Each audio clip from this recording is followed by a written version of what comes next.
Hi, my name is Wayne Jones. I'm a university librarian here at Carleton, and we're here with two people, Kiah Russell and Courtney Maika, who have lots of vowels in their names, but I've managed to successfully, more or less, achieve them and pronounce them correctly, so it's good.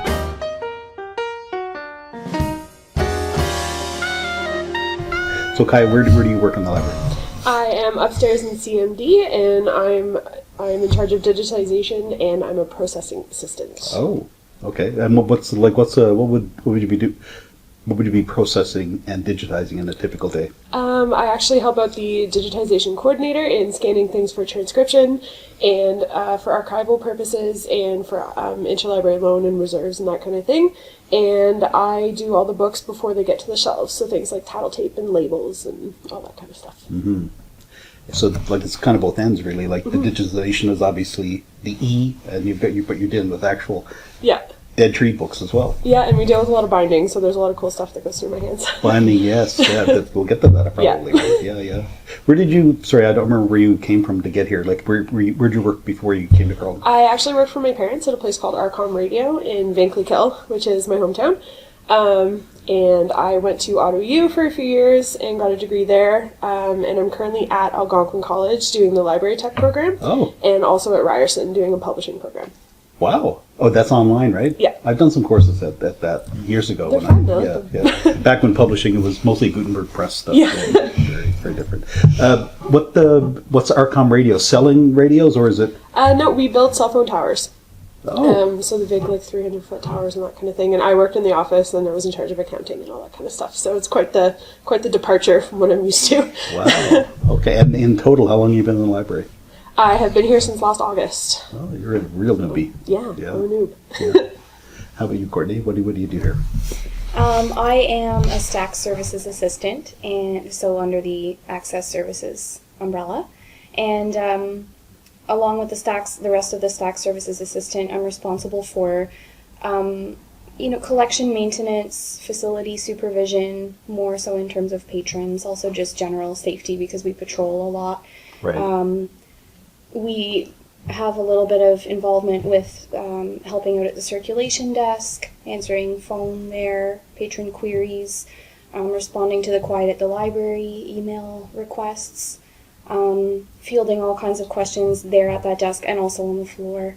I'm assigned to the 4th floor currently, so I just kind of make sure, furniture is where it's supposed to go, the space is being used as it was intended to be used. And then the collection side is just shelving, supervising our student employees in their similar duties, supervision and shelving and any kind of cleaning of the books or items in the library as well, and flagging items to go to Kiah for binding or whatever. Yeah, if we notice as we're doing checking in, checking out, if we notice things need repair. Right. Yeah. And you haven't been here long either, right? No, since December. December? Oh my God! Does she even qualify as an employee? 2 newbies. Yeah. And where did you come from? Is this your first job, or have you? No, I've had a few. I went to Nipissing in North Bay for some university schooling there, history and geography and teaching backgrounds of various kinds. When I graduated, I moved back to my hometown. I'm from Pembroke. And I ended up, my first job after I graduated was in the Pembroke Public Library. Yeah. Doing my first I started in acquisitions, not making the choices, but doing the ordering, receiving. Right. And then I got on as the cataloger when there was some movement. So I was the cataloger for the adult department for print materials. Then I left. It was part-time. And I left for full-time work. I worked, I had also worked for Deep River Science Academy, which was it's closed since, but kind of a private school that ran summer camps for kids who could get high school co-op credits for participating. So that was kind of the 2 jobs I held first. Then I found full-time work in the planning side of things, urban planning, at the city of Pembroke, and then I came here because I kind of had always wondered about it and still had that passion for libraries, so nice. I'm happy to be here. Good. So tell me about the Scrapbook project. Tell me about the scrapbook. It all kind of started in my mind. The idea started because when I worked at the Pembroke Library, when ridiculous things happened at work, I would go home and just jot them down because I like writing, and so I thought maybe this would be fun someday to do something with. I did the same thing at City Hall, and we ended up getting, when we get kind of sometimes weird mail or whatever, I could give examples of some of the weird pieces of mail we received at both places. I would keep them.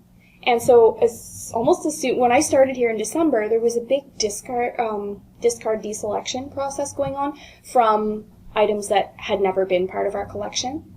They had just come through us. Here at Carleton? Here at Carleton as a donation. Oh, yeah, or right. Not. I don't know if it was a donation or how it came into our hands, but it wasn't items from our shelves. Some of it was like it was gone through, and whatever we weren't able to use, we didn't keep. And as we were going through those books, we saw papers inside, letters, all kinds of stuff like that. And it was Kiah doing this at the time. And so when I started, slowly, like you would show all me sorts stuff. of stuff would fall into those Look books. at this thing I found. I'm like, oh, do you care if I take that? Because right away I was like, I can see, it's not going to take me long. Like as soon as, we're going to find lots, I can keep a scrapbook. So I did. And I finally just got it all put into this. I started with a little notebook, and I was like, this isn't going to be enough. So I bought a scrapbook, and it's just kind of stuff we find in... Well, now that I'm doing binding too, a lot of the old books are coming through my hands. So things that people use as bookmarks or like old bus passes, or I found a bus transfer this morning that I gave to Courtney. All sorts of just random things that fall out of books. So it's not the marginalia. It's not someone writing in a book. It's like somehow something is either on purpose or inadvertently got left there. Yeah, exactly. Well, and some of it's written in, but those are from the items that we're not keeping. Right. That we can keep just that page because it's being disposed of anyhow. But yeah, other than, there's some writing, but a lot of it is just things that we found tucked in. Right. Yeah.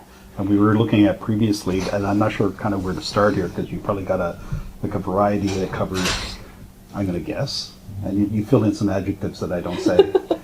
Crazy, sad, funny, and there's probably other things. Personal, touching. Very personal. Oh, wow. Personal in a way you almost feel. There were a few things I'm like, should I be keeping this? You feel like you're looking in on the person's life. Yeah, and it's on display for the future readers of this book to read forever. But some of it was touching personal, and I like to think that maybe as long as maybe the person doesn't mind that it's been saved. So give me an example of that one. Something touching and personal. Touching personal. So, when we were taking down the Christmas book tree, Justin Ball, who's also a Stack Services assistant, found a book called, it was like a memory book of the Queen Mary. Oh, the boat? The boat, yeah. It right. was what are they called? Like a souvenir book. Right. And he's like, oh, look at this. And we had been kind of looking at all of the books, but that one caught my attention because my grandma was a war bride from England. And she came over to Canada on the Queen Mary. Wow. And it was this black and white photographs that looked like it was from maybe the 50s or 60s. And I said, you found it, but do you mind if I take it? He's like, no, I don't care. And inside I found there was a letter, typewritten. I think it was dated August 1950. And it was... We had it. Yeah, it's in there. It's a color photocopy because the original was typed on tracing paper. Oh, it was really thin. I don't know if it was a copy or what. Like that onion skinny stuff. Yes, it was. Right. It's before this, just before. Yeah, this one. So I photocopied, because I actually took the book for my dad because it was his mother who came, and I gave him the book, and I kept the original with the book. But before I gave it to him, I just took a color photocopy so that it could still go in here. So what's the gist of the letter that makes it personal? Or well, it's addressed Dearest Ken, and it just I love it. History major, history degree. The language of it is interesting too. Yeah. I hope you had a marvelous trip. Yeah, I was terribly pleased to get your letter this morning. Like, it just starts, and you read this, and you don't know the context at all, and you kind of try to guess. Like, it's so cool from so many perspectives, like social history, personal, just, oh, it's just so cool. So she I think I got the impression it was written by a woman, and I assumed maybe it was like, it could be his sister, a relative. I assumed it was like a fiance, just because of other items we found that we know belong to this man, and approximately how old he was in 1950. And like, anyway, yeah, it's just personal because there's no context given, and it's really just a glimpse that day, that moment in time. I like the fact that not only is it that, like you're saying, it's sort of things are lacking context, but even to the extent that you can't even with confidence say fiance, sister, yep, whatever. It's not signed. It's really funny. Like, this person, there was, my favorite line in here talks about, oh, I wish I could find it more quickly because I feel bad for taking time looking now. But yeah, she talks about wedding pictures. I say she, maybe it's not. I'm glad that you had such an excellent dinner, though the company doesn't sound too exciting. However, if the food is good, you shouldn't need the distraction of conversation. That's a paragraph in and of itself. Like, I thought whoever this person was, I could have been friends with them. Yeah. So 1950, probably I was just talking about this kind of topic with someone yesterday, and the whole thing about sort of I don't know what you'd call it, literacy skills or whatever. I've heard people talk about the era we live in now as like post-literate, where people are reading less, right? And ergo, if you're reading less, you get less used to the sort of the standards, for want of a better word, for how you write. Whereas if you were reading more and there was less television and less Instagram and less Twitter and less whatever, you would. I'm not saying this in a negative way. Things change in societies, right? And so people wrote differently because they were exposed to different unlimited media, They wrote differently. And you see artifacts of that. Yeah, they wrote differently because they read differently. And, yeah. Yeah. And it was Oxford, too. Even just the fact that they put a space between like each that. letter. Like, it's just, so it was typed in Oxford, and I don't know. What about anything disturbing? Not in this letter, but like anything sad, I guess. I mean. I don't know that I would call it sad, but there's a couple of heartbreak issues. Oh. Yeah. And a few of them. We found a few notes about that. Yeah, just relationship. There's one about a relationship, like, I can't do this. It's not with so-and-so in the I'll picture. be your secret forever. Yeah. So like an affair, probably, or something. Or an almost affair. It sounds like an almost affair to me, like a would have been affair. Oh, like I was supposed to show up on Tuesday. I can't do it because... Kind that of, sort of thing. yeah. Right. Wow.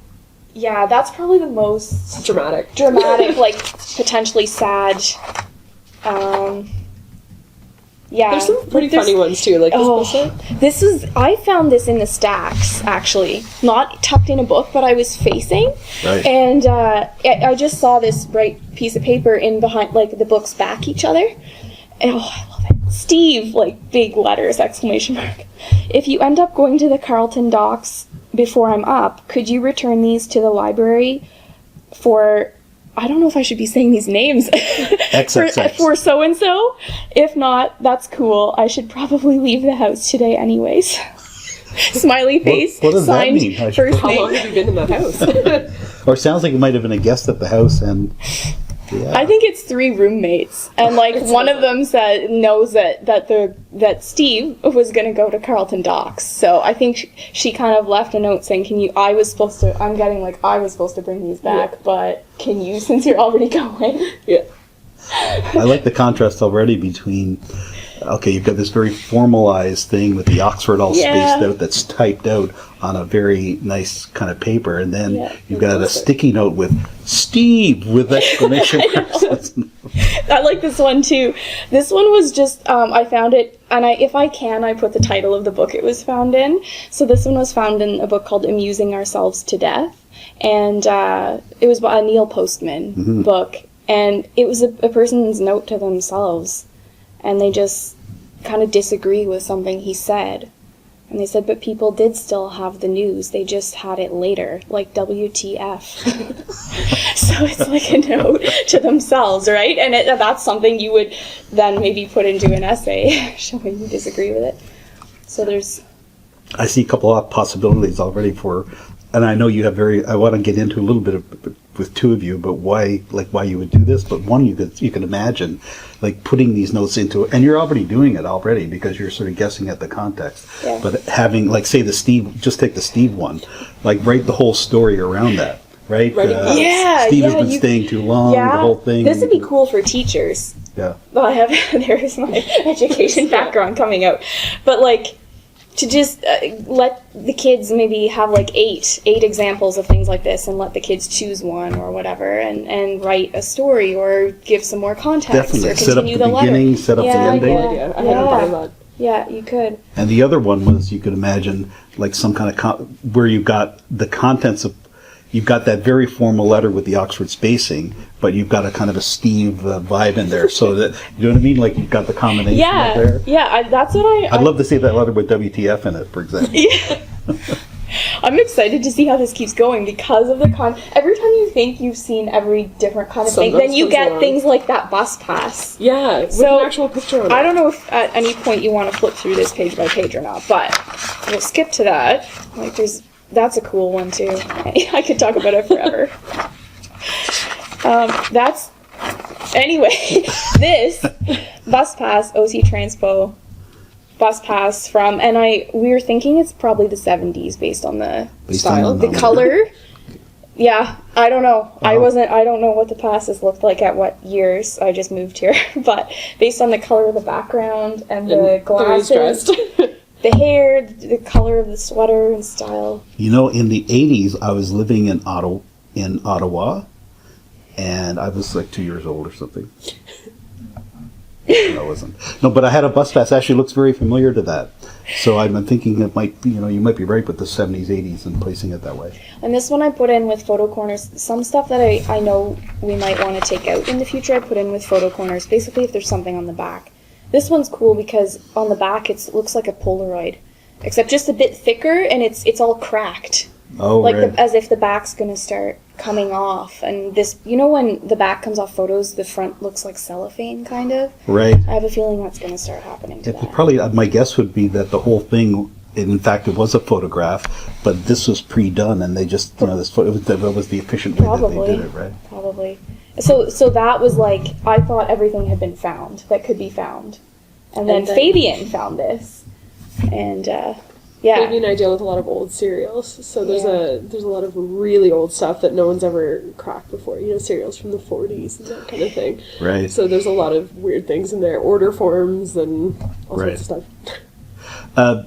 Do you get the impression from what you gather so far that it's that people have put it in there for whatever reason?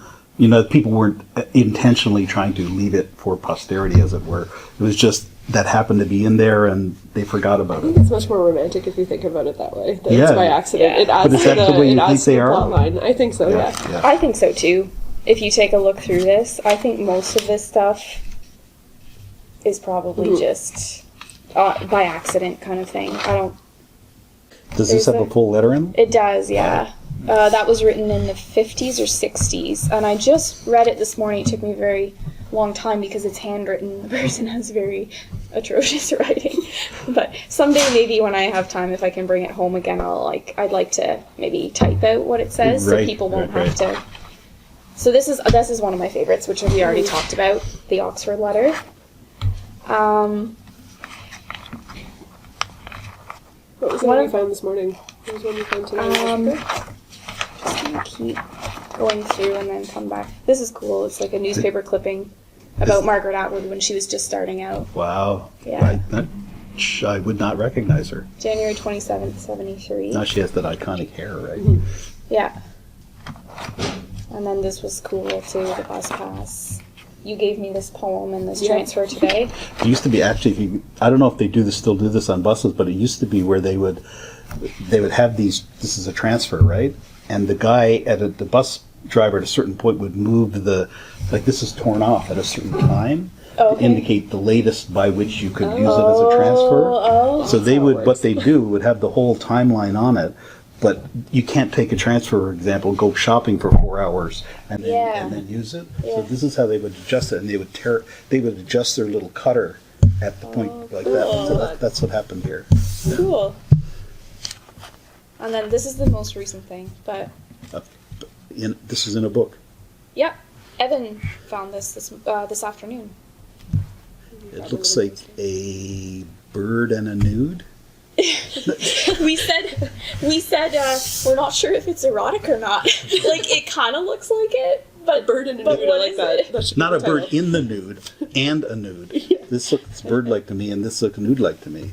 Okay, so as we were flipping through, my other than this Oxford letter and that bus pass, my favorite thing would have to be the this other letter sent to the same man who was the recipient of the Oxford letter.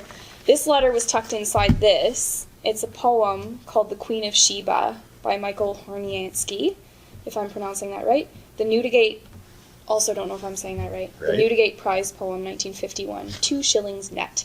Oh, And, it's addressed with best wishes by the author, but it was given to the recipient in 1994.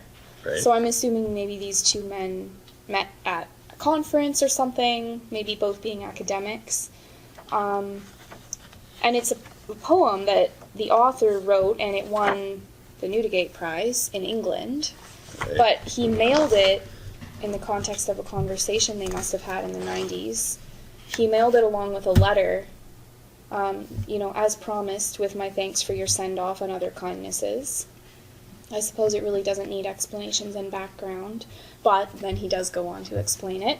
Most of it, I love, it's so 90s because, it's addressed 94, and he says, I'll explain this to you by giving you an excerpt of another letter that I explained it to someone else. And he says, I'll put it in a different font. So he does.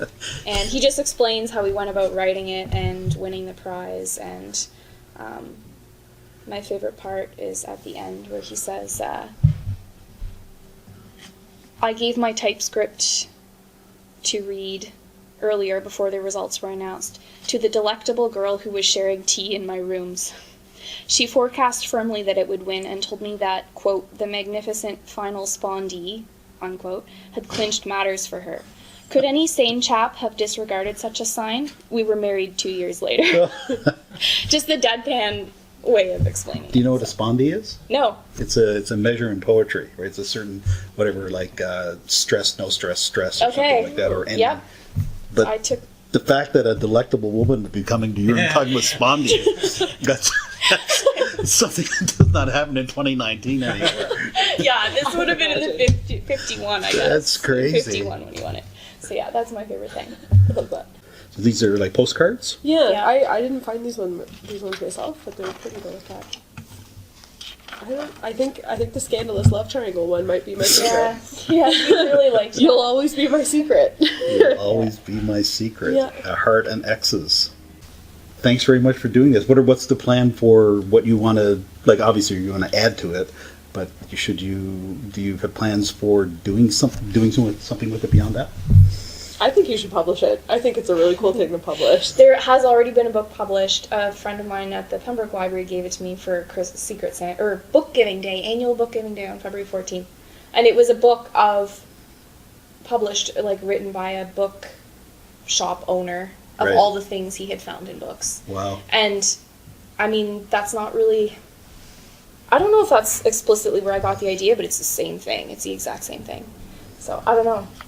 That would be cool, but it would probably have a lot of other implications.